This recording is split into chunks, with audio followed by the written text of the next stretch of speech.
নমস্কার, আমি ডক্টর চুমকি আর আমাকে রান্না করতে ভীষণ ভালো লাগে। আজকে আমি চলে এসেছি ছোট্ট একটা ভিডিও নিয়ে আপনাদের সবার সামনে। তারই পাশে আছে একটা ছোট্ট একটা রেসিপি। রেসিপিটা কী হতে চলেছে সেটা হচ্ছে আজকের যে মেইন ইনগ্রিডিয়েন্ট ওটা হচ্ছে আমাদের পাঙ্গাস মাছ। এখানে আমি একটা পাঙ্গাস মাছ ভালো করে কাটিয়ে এনেছিলাম। এখানে পাঙ্গাস মাছটাকে ভালো করে ধুয়ে পরিষ্কার করে আমি দেখুন কত সুন্দর করে পিস করে এনেছি। এখানে আমি হলুদ, লবণ আর একটুখানি লাল লঙ্কার গুঁড়ি দিয়ে এটাকে ভালো করে ম্যারিনেট করে দেবো। আর এখানে অল্প একটুখানি আমি তেল ব্যবহার করব, কারণ কি পাঙ্গাস মাছে কিন্তু ভীষণ তেল থাকে, তার জন্য আমি বেশি তেল কিন্তু ইউজ করব না। এখানে আমি অল্প একটুখানি এটা একটু সময়ের জন্য আমি একটুখানি এটাকে ম্যারিনেট করে রেখে দেবো, যাতে তেল, লবণ আর হলুদটার যে ফ্লেভারটা মাছের ভিতরে যেন ভালো করে চলে যায়। আমাদের বাড়িতে কিন্তু আমি একাই পাঙ্গাস মাছটা খাই, তার জন্য বেশি আনা হয় না। আর এখন তো ব্যাঙ্গালোরে মানে ঠান্ডাটা তো চলেই গেল, তার জন্য ভাবলাম কি ঠান্ডাটা যাওয়ার আগে একটুখানি এনে খেয়ে ফেলি। এটা কিন্তু শীতের এই যে প্রথম আমার পাঙ্গাস মাছের রেসিপি, আর আমি যে প্রথমবার এনেছি এখানে, কারণ কি এটা আমি একাই খাই, তার জন্য আমি বেশি একটা আনি না। এখানে আমি আজকে ফুলকপি দিয়ে পাঙ্গাস মাছের পাতুরি তৈরি করব। তার জন্য আমি এখানে ফুলকপিগুলোকে খুবই ছোট ছোট করে কেটে নেব, কারণ কি এখন একটু গরম এসে গেছে তো ফুলকপির ভিতরে কিন্তু ভীষণ পোকা হচ্ছে। তার জন্য আমি একটুখানি লবণ আর গরম জল দিয়ে ফুলকপিটাকে একটু সময়ের জন্য ভিজিয়ে রেখে দেবো। এটা করলে কি হয়, ফুলকপির ভিতরে যে মানে ওষুধের যা ছিড়কাও হয় সেটাও কিন্তু মানে যে ইটা চলে যায়, আর এখানে পোকাগুলিও কিন্তু মরে যায়। আর এর পাশে আমি নিয়ে নিলাম কিছু পরিমাণে একটুখানি রসুন আর ধনেপাতা কুচি করে নিয়েছি। এখানে আমি রসুনটাকে একটুখানি ভালো করে এই কুটনিতে ভালো করে একটু থেতে করে নেব। তারপর আমি এখানে ফুলকপিটাকে মানে যে মাছ পাতুরির যে মশলাটা তৈরি করব কেমন করে সেটাও দেখাচ্ছি। এখানে আমি এই সবগুলি মিশ্রণকেই ফুলকপির ভিতরে এখনে ঢেলে দেবো। এর ভিতরে আমি একটুখানি মানে কাঁচা পেঁয়াজ, একটুখানি ধনেপাতা, আর তারই পাশে আমি এর ভিতরে একটুখানি লাল লঙ্কার গুঁড়ি, হলুদ আর একটুখানি লবণ, আর তারই পাশে অল্প একটুখানি তেল দেবো। যেহেতু আমি আগেই বলেছিলাম এই রেসিপিটায় আমি অনেক কম তেল ব্যবহার করব, কারণ কি পাঙ্গাস মাছের তেলটা কিন্তু ছাড়বে যখন আমি ওটা ভাজাতে বসাবো। এখানে আমি এই মশলাটাকে খুব সুন্দর করে ভালো করে মাখিয়ে নেব।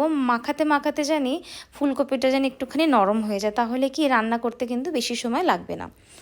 এখানে আমি ভালো করে এটাকে মেখে তারপরে এর ভিতরে যেই ম্যারিনেট করা মাছটা ছিল সেটাও কিন্তু আমি এর ভিতরে অ্যাড করে আমি ভালো করে এটাকে আবার একটুখানি মেখে নেব। এই যে মাছ পাতুরি যখন আমার মা বানাতেন তখন কিন্তু খুবই সুন্দর গন্ধ আসতো, মানে পাশের বাড়ির থেকে বলতো, এই তোমার মা কি আজকে মাছ পাতুরি বানাচ্ছে, তাই বলতো। কিন্তু এখানে তো কলা পাতা আমি পাই, কিন্তু এখানে বাজারে যে নিয়ে আসতে হতো, তার জন্য আমি আর গেলাম না। এখানে আমি এই ছোট্ট একটা প্যানের ভিতরে আমি বানাবো, কিন্তু প্যানে কিন্তু বানালেও কিন্তু সেই কলা পাতার তো সেই স্বাদটা কিন্তু আসে না, কিন্তু ভালোই লাগে খেতে। যাই হোক, এখানে আমি একটুখানি অয়েল দিয়ে এটাকে গ্রিস করে নিলাম। এখন এর উপরে একটা পাতলা লেয়ার আমি এই যে মশলাটা বানিয়েছিলাম সেটা আমি এক লেয়ার এখানে পাতিয়ে নিয়েছি। এখানে আমি মাছগুলিকে খুব সুন্দর করে আমি সাজিয়ে দেবো, তারপরে যে বেঁচে থাকা যে মশলাটুক থাকবে সেটা আমি সব কিছু এর উপরে এরকম করে দিয়ে দেবো। এখানে কিন্তু এই যে ফ্লেমটা আপনারা কিন্তু মিডিয়াম ফ্লেমে রাখবেন। মিডিয়াম ফ্লেম থেকে তারপরে যেই দেখবেন কি পাশ থেকে যে একটুখানি তেলটা মানে ছাড়ছে, তখন কিন্তু আপনাদের কিন্তু এই মাছটাকে একটুখানি পাল্টে দিতে হবে। এখানে আপনারা যদি ননস্টিক ইউজ করেন তাহলে কিন্তু বেশি ভালো হয়, কারণ কি ননস্টিকে কিন্তু মাছগুলিকে পাল্টাতে ভীষণ ইজি হয় আর নিচের থেকে পুড়ে যায় না। আর এই মাছ পাতুরিতে কিন্তু একটুখানি নিচের থেকে পোড়া পোড়া লাগলে কিন্তু মাছটা কিন্তু খেতে কিন্তু খুব দারুণ লাগে। দেখুন এখানে আমি মাছগুলিকে একটা একটা করে এখানে আমি পাল্টিয়ে নেব। দেখুন কত সুন্দর একটা কালার এসেছে। দেখুন একটু হালকা হালকা লালচে লালচে হলেই কিন্তু মাছ পাতুরিটা খেতে কিন্তু ভীষণ ভালো লাগে। আজকে আমি কিন্তু মাছ পাতুরির সঙ্গে কিছু বানাইনি, কারণ কি আজকে আমার প্ল্যান ছিল খালি মাছ পাতুরি দিয়ে ভাত খাওয়া, তার জন্য এখানে বানিয়ে নিলাম। আমার কিন্তু এই রান্না করতে যে এত ভালো লাগে আমি কি বলবো, কারণ কি আমি সকালবেলা ক্লিনিকে যাই, আবার বিকালবেলায়ও যাই। তখন আমি যখন 1টা থেকে 5টা অবধি, মানে এই যে 4 ঘন্টা আমার হাতে থাকে, তখনই কিন্তু আমি রান্নাটা করি। তাই ভাবলাম সবার সামনে আমি ছোট ছোট এই ভিডিওগুলিকে আপনাদের সবার সামনে আমি ভাবছিলাম যেটাকে শেয়ার করা যাক। তার জন্যে আমি একটু লেটে লেটে ভিডিও ডালি, কিন্তু মানে সময় হাতে আমি পাই না, তার উপরেও আমি যতটুকু টাইম পাই ততটুকু আমি ভাবি একটা রেসিপি সবার সাথে শেয়ার করা হোক। যাই হোক, আপনাদের সঙ্গে কথা বলতে বলতে এই যে পাতুরিটা কিন্তু রেডি হয়ে গিয়েছে। চলুন এখন তাহলে পরিবেশন করি আমি। এখানে আমি আজকে সাদা ভাত নিয়েছি। সাদা ভাতে আমি আজকে খালি আমার প্ল্যান ছিল যে খালি একটুখানি মাছ পাতুরি দিয়ে খাওয়ার। দেখুন কত সুন্দর পাতুরিটা হয়ে গেছে। এখানে আমার কিন্তু ফেভারিট মাছের যে পিসটা ওটা হচ্ছে লেজের পিস। লেজাটা কিন্তু খেতে আমাকে ভীষণ ভালো লাগে। আর মাছের যে লেজাটার যে উপরের যে পিসটা পাঙ্গাস মাছের স্পেশালি এটা কিন্তু খেতে খুব দারুণ লাগে।